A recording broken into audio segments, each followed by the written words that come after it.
now at 5. Didn't say what that congresswoman said. Didn't say it at all. She knows it. And what was said to the widow of a local soldier killed in action. I heard him say,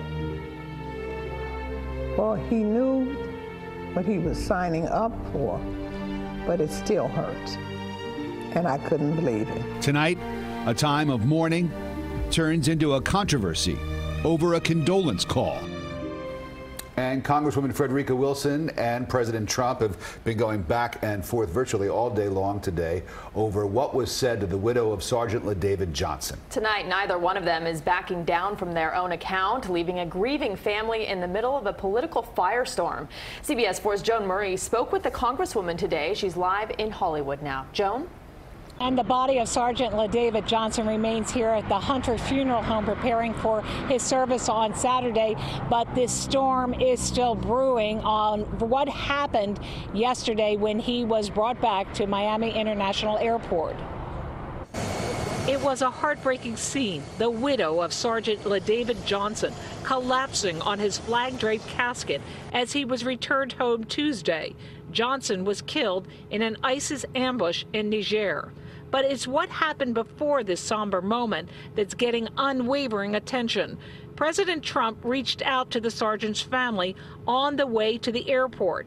In the car, Congresswoman Frederica Wilson, who has known the family for years. She repeated again what she says she heard the president say.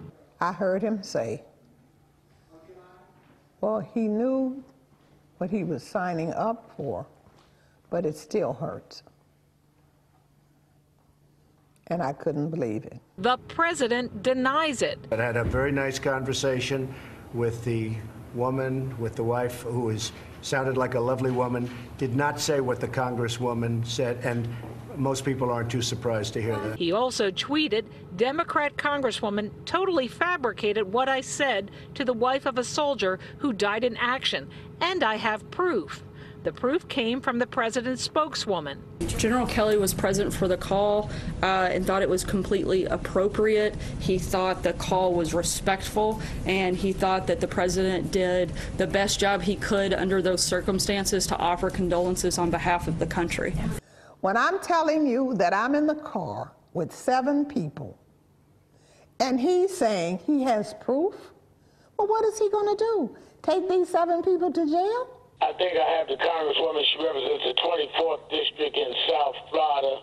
While we spoke with the congresswoman, she got a call from civil rights activist and TV radio host Al Sharpton, and she lashed out at Mr. Trump. He has no rules or regulations. He feels he can say anything or do anything, and no one has ever taught him how to be the president of the United States. Neither side, as you can see, is backing down. I asked Congresswoman Wilson whether the conversation was recorded. She said no. The president was on speakerphone. We also reached out to the widow and the family of the sergeant, and they had no comment today.